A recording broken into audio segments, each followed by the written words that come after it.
What up, random rockers? It's been a while since I've bothered to talk about music properly and not in short form. I'm gonna have to do a catch up because apparently 3 albums had come out this past week, and there were also I think 3 albums had come out the past week before that. However, I will eventually talk about that week later, in a later video maybe, and then I'll try to play catch up on everything else. Till then, we have these 3 albums that came out this week. One was more just out of pure curiosity. A couple of them were actually 2 were out of pure curiosity for different reasons. One was one that really piqued my interest and wound up being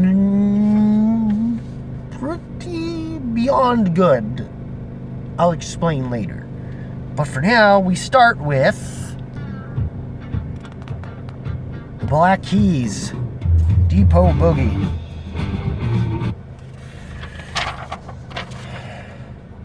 Or Dropout Boogie. My bad, I screwed that up. It's Dropout Boogie. But anyways,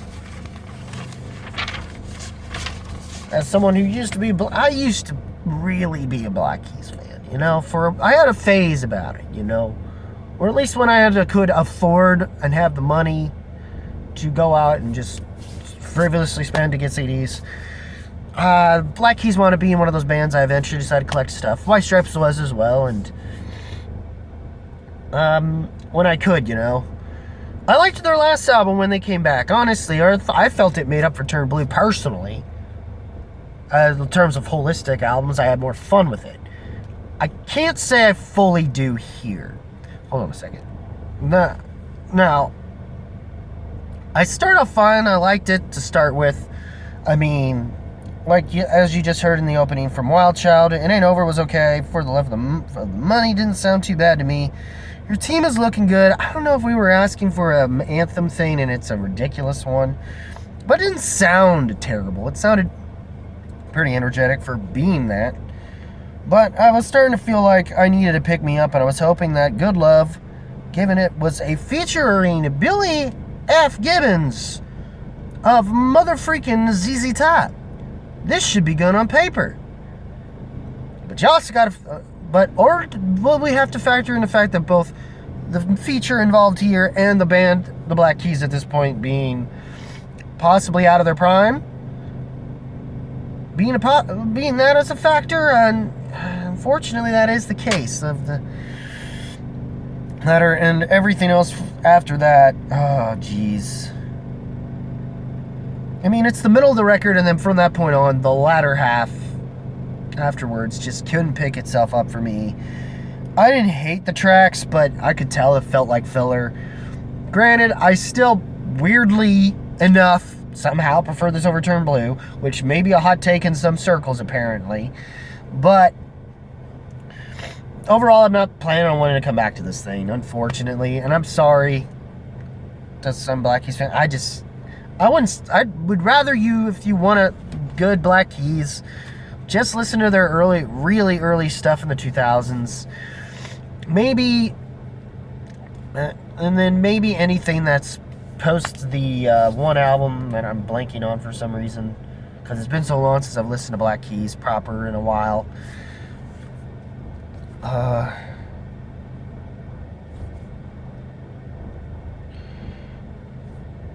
And I'm thinking of the band. Yeah, I think basically to me, anything up to Attack and Release is worth your time. Brothers and El Camino is choice. But after that, it's just kind of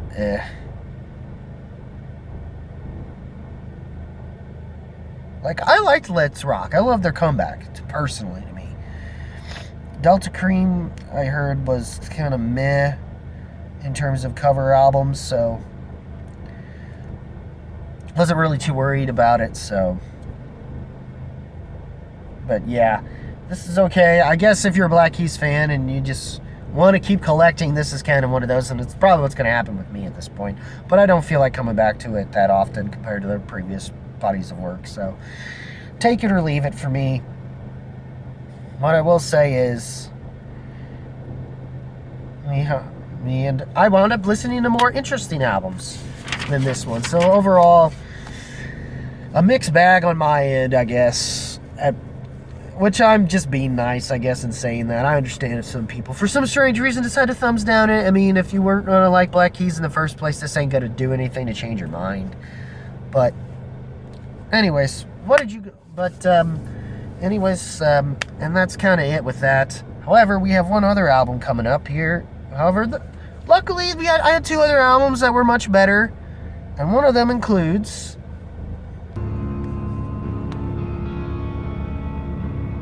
Misery Index Complete Control.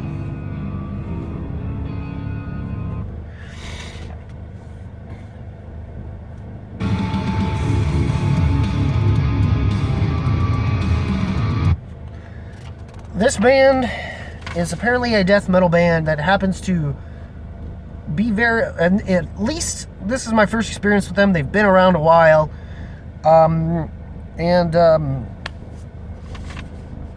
They were kind of more, they're essentially considered more death metal with hints of hardcore and grindcore.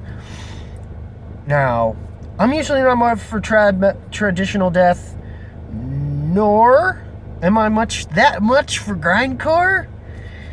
So you've got to really be something interesting to me if you're going to catch my attention, and I'm telling you, this album did, and I might at some point, maybe not even this year, but this is a great starting point. Definitely think they're quite thought-provoking in their own rights. Title track's fine. Treasure's decent. I didn't think I hated a track on here at all. I feel like the album went over pretty smoothly to me, and I was surprised how much I liked this thing overall. Yeah. I mean, when you got, I think you can't go wrong if you have for anyone of this particular style to have track names like Administer the Dagger, the Eaters and the Eden complete the title track, Necessary Suffering, Rites of Cruelty, Conspiracy of Non-Infiltrators, Reciprocal Repulsion, Now Defied, being your titles of your songs. I mean, that'll definitely get anyone in the pit going, and this really does that as well. I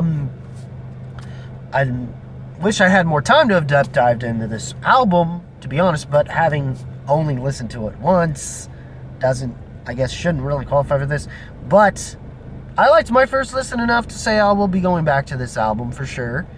It'll definitely get at least, if it don't wind up in honorable mentions, it's wind up album of the year. It'll probably in an album of the year conversation. It'll probably, which I'm not entirely sure on that. I mean, maybe year-end list for sure, but definitely interesting enough to say I could give it some form of an honorable mentions, possibly high honorable mentions.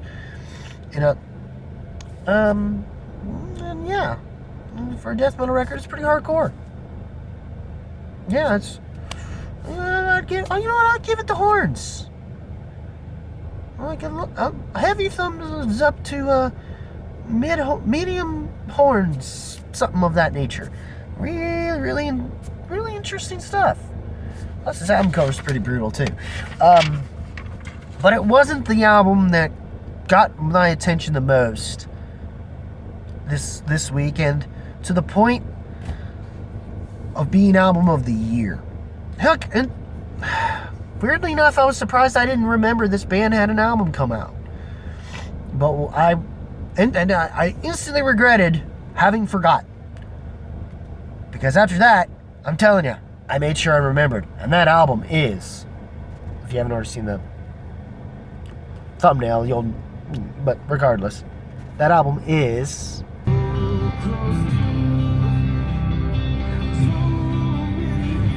La Riviere by Moontooth. Or at least that's the track that you're listening to. The actual album's Phototroph. Sorry. God, I'm off my game today. I tell you. I shouldn't be, because I love this fucking album, dude. Like, if I could find a way to show it, if I knew how to bring in a clip from a scene where the great late George Carlin, who played Rufus, had said to Bill and Ted, in Bill and Ted's Excellent Adventure specifically, the description of their band, the Wild Stallions. And if there was an actual band out there, there's several, I've heard some albums that are that way, there are several that I would say that fit that description of that kind of band, to the point where they'd even make you dance. And everybody like it. Rockers, metalheads alike. And you know what? Personally, and in this case, prog snobs maybe. And you know what?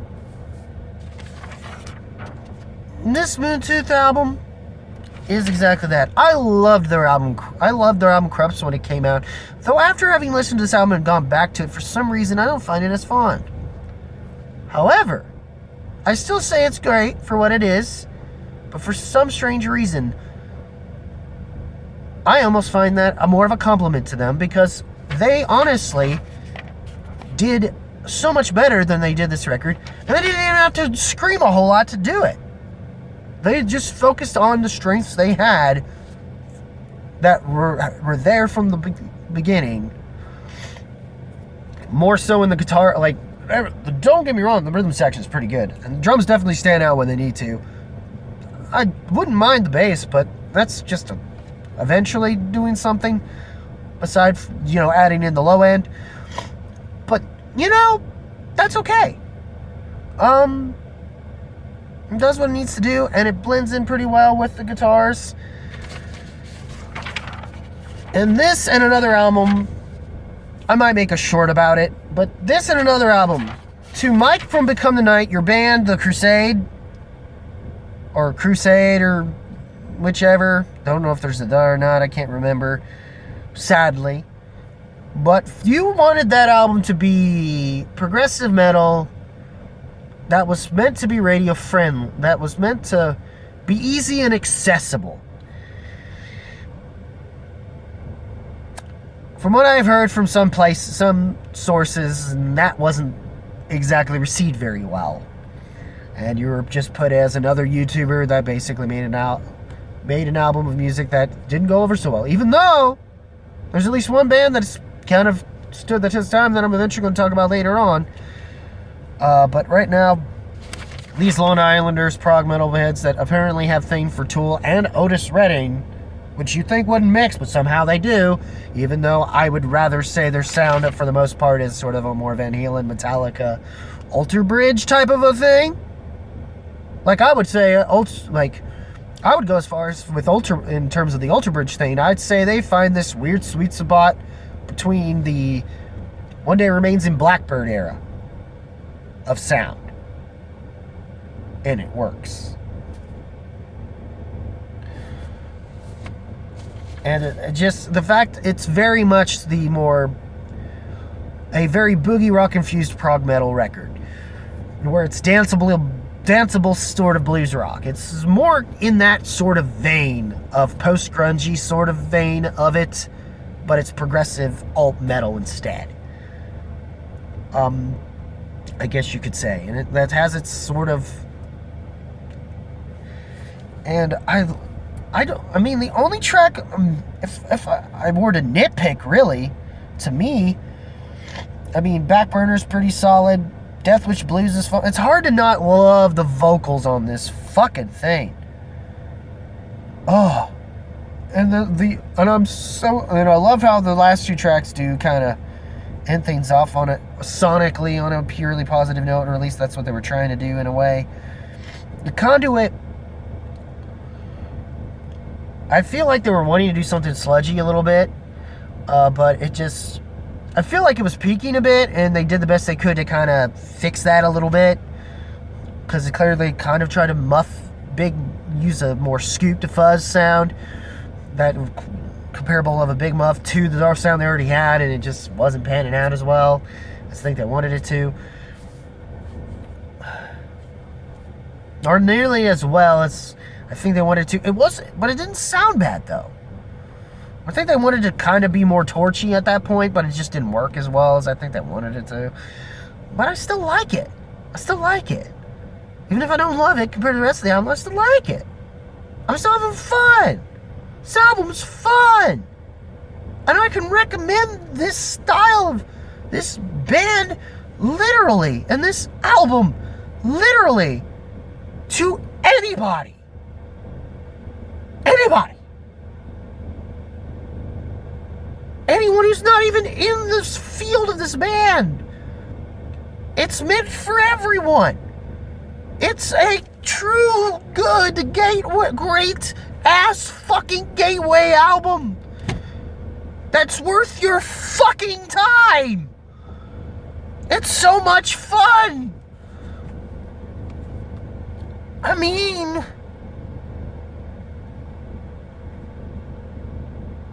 listen to this.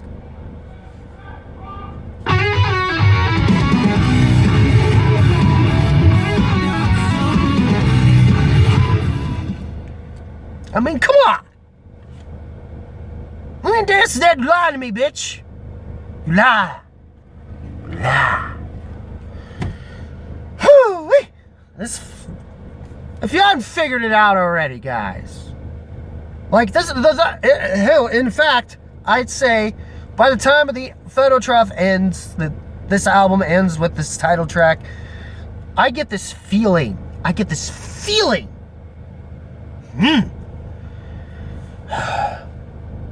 That I don't want it to end. You know? Like, I wanted to keep going. And that's nothing bad with, like, fuck it, guys. Just Beyond Horns Up. Fucking Masterclass. Masterclass. Album of the goddamn fucking year. Gonna be hard to top.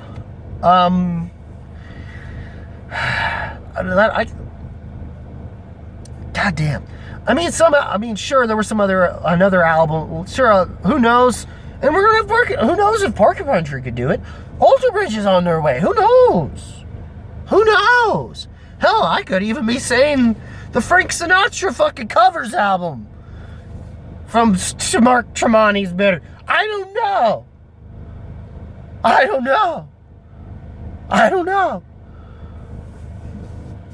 At this point, I'm not really sure, and I'm starting to doubt it. It could happen. We're only halfway through the year. We're not even that. And we have this album of the year contender. Like,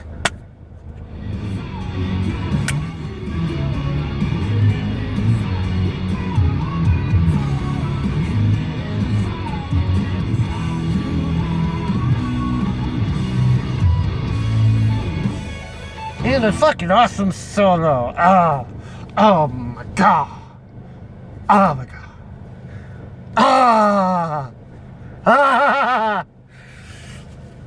So good. So good. We all need this kind of feel good, you know, especially given all the fucked up shit that's already happened at the start of this fucking decade, you know? We need one of those. That actually is good, you know? And this was one of those albums this year, and I think y'all have to listen to this thing. If you haven't already heard it from Rocked Wasn't Wrong for giving us a 9 out of 10. So I feel like, well, you know, part of me feels like you probably should have given it a 10 out of 10. Just from the sheer fun and feel I have and wanting to recommend this thing to everybody, kind of a thing. Moontooth, already, like, the band to check the fuck out, no matter what. Sorry this went as long as it did, but I'm gushing over this thing. These little 9-unders know what they're doing. They know what they're doing. It's so nice, and I can't wait to buy a physical copy once I can afford it. Because I'm poor as fuck. And YouTube will never monetize me, even after this video. I just hope if it is for Moontooth that they give them the money. Because they deserve it! Damn it! They won my heart, so they deserve it. So good! So good!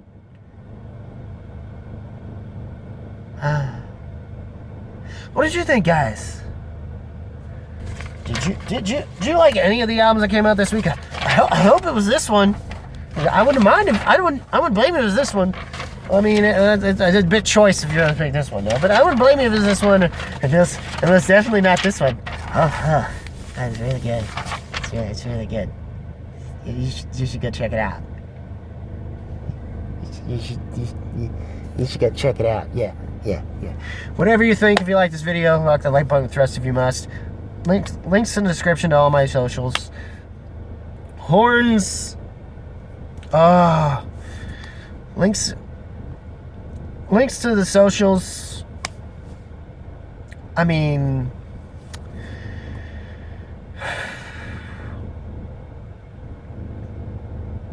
in my description. I'm sorry I'm spacing out because I'm thinking of the album. It's so good. It's so good. And then also amongst other things, and I think also hit the subscribe button, if you like, and click notification bells to get more. And as always, guys, keep it random, keep it real, keep it rocking. I'll see you in the next video. Take care, y'all.